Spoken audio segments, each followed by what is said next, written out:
Hey everybody, it's Emily here from TravelAndLedger, and I'm here to inspire you to take more vacations. Hey guys, I decided to make a series to help you out about everything that I've learned in my first year of blogging, and I want to encourage you to stick with it and keep it going.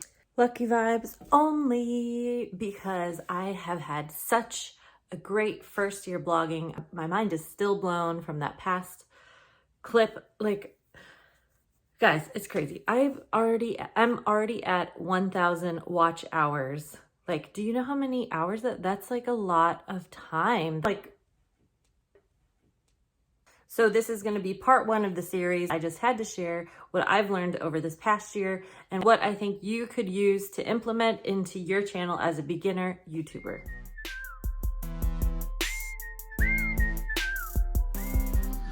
The first thing I learned about travel blogging is it is a lot of work. It's a lot of time. It's a lot of money to travel.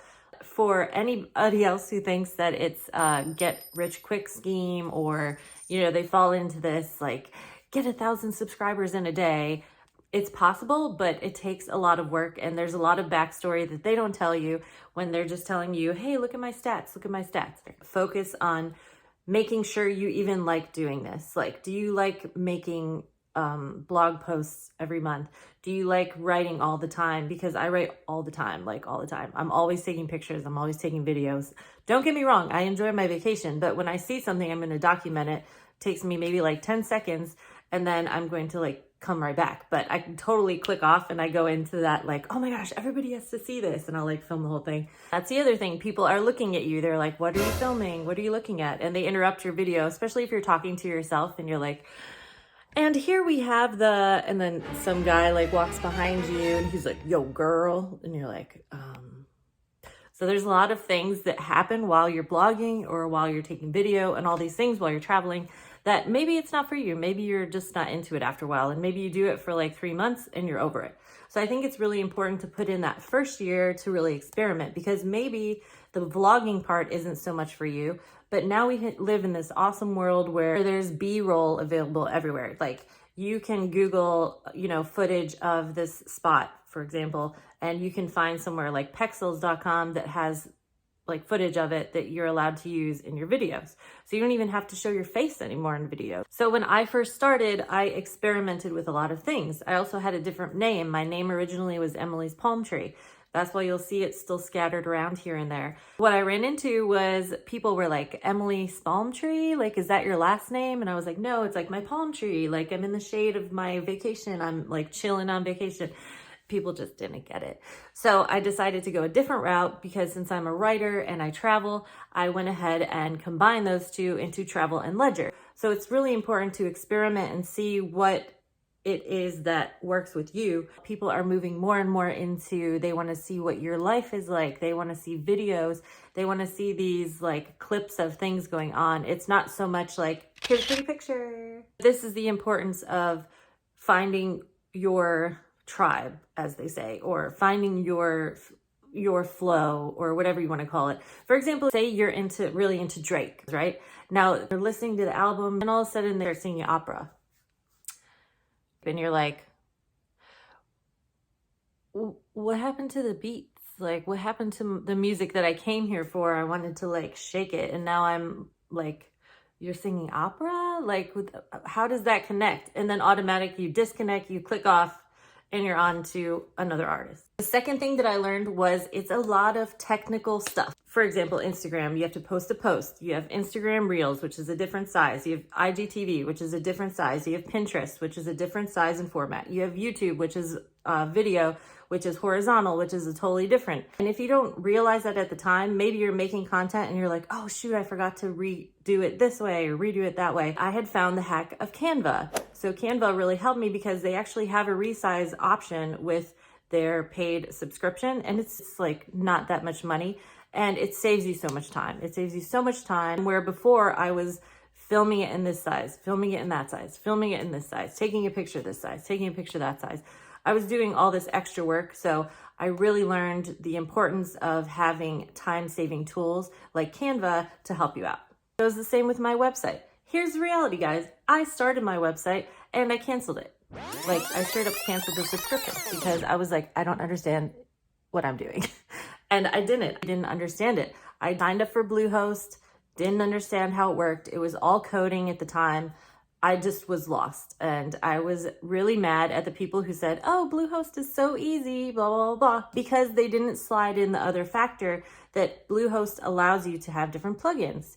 Like, how did you miss that big point for us beginner bloggers who don't know anything about the technological world of that side? Anyways, I was a little annoyed with them. I unfollowed them, unsubscribed. But that's all fine and good, because then I found this girl, Emma, and she is awesome. She has a great course on how to make your first blog, and she introduced me to Elementor. I love them so much now that I am an affiliate with both of them. WordPress plugs into Bluehost basically, and then Elementor plugs into Bluehost, and you can edit your WordPress with Elementor. Did that make sense? I know it's very confusing. But the best thing about Elementor, it's all like slide and click. So whatever you need to do, for example, if I have text format, I just slide the text over and it's right there. If I need to make a title, I slide the title over, it's right there. If I need to do a photo, I just slide the photo over. I don't need to know the text and how to change no, I just literally upload the photo and then slide it over and it's on my webpage. Another one that I use is Filmora. You know, it's worth it to just pay for an editing program because it makes it so much easier. They have different transitions. You can change your text, font, size, all sorts of stuff, colors. They let you basically change anything in this little square. Like you can change like almost anything here. And then what I do is I'll move it into iMovie and do my final edits once it's in there. Then I add sound and all that stuff. Ever since I found these tools, because I was so good at doing research, that helped me so much, and I've been able to make so many more videos for you, and now I have so many more coming for you because I love YouTube now that I understand how to use it, and I'm going to really push it hard. Speaking of that, if you don't mind, take the time to subscribe. I'm trying to reach 1,000 followers by December, so hopefully I'm going to reach that goal. So if you could help me out by subscribing, that would be great. I learned so much from all this free stuff on YouTube. When I first started my channel, I couldn't afford to take these like fancy classes or these fancy courses. These guys really helped me out a lot. I'm going to give them a shout out here. And then we're into tip number 3. So tip number 3 that I really learned was the importance of research, because you really need to understand everything that is happening in the world of the internet and the world of blogging. For a while, there were videos on the person in front of me orders my food. And then there was, like the Harlem Shake, and nobody's doing those kind of videos anymore. So that's fine and good if you're gonna put out that content, but you're not gonna get found in other search engines because nobody's looking for that anymore. But at the time, that was popular. So that could have been free traffic for you if you went in on a trend, but you missed that opportunity, and that's okay because these opportunities are coming all the time now. There's always something trending. Just jump on the next one. You just have to be in front of it, because if you're trying to catch up with stuff that's already happened, it's already gone. People are already looking to the next thing. If you see something awesome on TikTok that you're like, oh, I could create this really easy, just do it right then, because I guarantee in 2 days, it's gonna be up to like 10,000 views, 100,000 views. Like these things like fly. So that brings me to tip number 4, and that is where your traffic comes from. So now we are so lucky as internet creators, as online creators, because we have so many channels that just, you can connect all of them. It's no longer just the Facebook, Instagram game. Now you have YouTube, you have Google search, you have TikTok, you have Twitter, you have Twitch, you have Pinterest. There's so many of them. And that is where you get your traffic from. When you first start your blog, it's so important, even if you don't plan to use any of these things, take your handle everywhere. Just take it everywhere. Take it everywhere. You have to take over Google. Even if you're not going to use it, just take your handle, because the worst thing that could happen to you is somebody takes your handle and starts making all these cool videos and they blow up, but you had the handle and that was what you were going to do for your travel blog. And now somebody else took it on other platforms. So there's 2 people posting and it just messes with your branding and everything. Don't let that happen. Just take it over everywhere. And this also is a benefit for you, because when you go onto Google search and somebody searches for you, maybe you don't have any news articles or anything like that yet because you haven't built enough of a presence online, but you do show up in Google search. So you know how it goes now. It's Google owns the internet. So you'll show up on Google. So first you'll have advertisements that pop up, and I doubt anybody's advertising your name yet. Who knows? And then you'll have YouTube videos that pop up. Then you'll have social medias that pop up. And by the time you get through all the social medias, maybe your actual blog doesn't even show up until like page 2 or 3 of Google, because Google's trying to channel traffic to their own platforms. When I had first started thinking about having a blog, I took over my name everywhere, and that's why I did start some videos as Emily's Palm Tree, just because I wanted to have a couple pop up here and there to enhance my search engine optimization on the internet. And this way I do show up on YouTube. I have a YouTube channel, even though at that time I wasn't using it because I didn't really understand YouTube yet.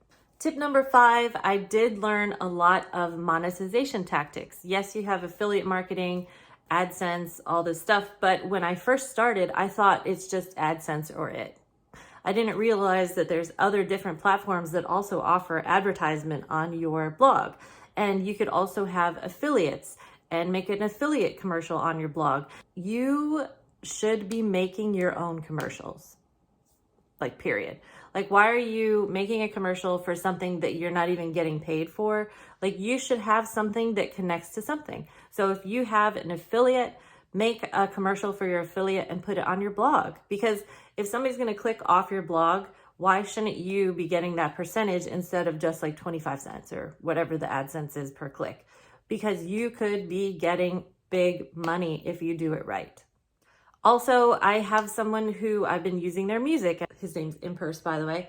And he was like, well, I just do this as a hobby. So now finally, he's working with SoundCloud and a couple other things where you can actually donate to him, or you could buy his album. Now I'm going to just go into some of my basics so you guys can understand what I'm talking about, because I'm so excited. I'm a little annoyed because Social Blade told me that I'm not going to reach 1,000 subscribers until 3 years from now. But otherwise, they gave me a C+. So that means they even see me online. Like, that's huge. Do you understand? It means that they have enough analytics. It means I'm getting enough traffic to my channel for them to even give me an analytical feedback.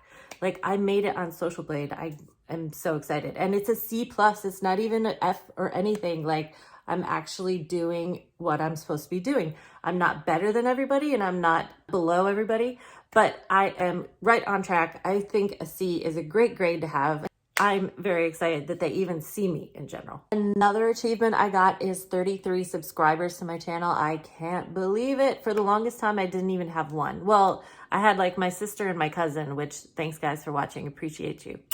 Some of them are friends. I would say like 10 of them are friends, and 23 of you are people I don't know personally. So thank you so much for following, guys. I really appreciate it. And I'm happy that you are liking my videos, and you can contact me anytime at emily@TravelAndLedger.com. I'll do my best to answer any questions that you have about past trips that I've had, but it's better to put it in the comments because other people have the same question. And I'd rather people be able to just interact with each other, because maybe like in Mexico, I went there in January, but I was talking to someone who was going there next month. So maybe they'll re-comment and put any updates that are going on. But I'd like to keep my channel like an open communication so everybody can learn from each other about these budget trips, because we could all learn from each other. So the more that you guys comment and put your latest feedback, that would help other people that are attracted to that video. You know, it's just like the circle of knowledge, everyone. We're just sharing our info. This year, I feel like I've gotten most of my experimenting out of the way, and now I have a solid content plan. And the way that I was able to do that is because now we have TubeBuddy, we have vidIQ. There's all these things that you can add into your YouTube channel to give you a better idea of your analytics and everything. And you also have Google Search Console, where they'll help you with the statistics from your blog side. Instagram has analytics in it. Pinterest has analytics in it. Everything has analytics, which when I first started, I didn't have as much access to the analytics. So I appreciate that these platforms are encouraging us to be active on them, and you can see what performed better than others. So for example, in YouTube, I can actually go in and see the moments that were the most popular. And it showed me that in the Mirage, for example, the most popular part is the reveal of the room. So going forward now, when I film a room review, I'm going to take a little more time to do the whole reveal part, because I think people like that POV of they take their card, they go to the room, and this is what the room looks like. I just think people like it, I guess, according to my analytics. So I'm gonna try and do more of that in the future.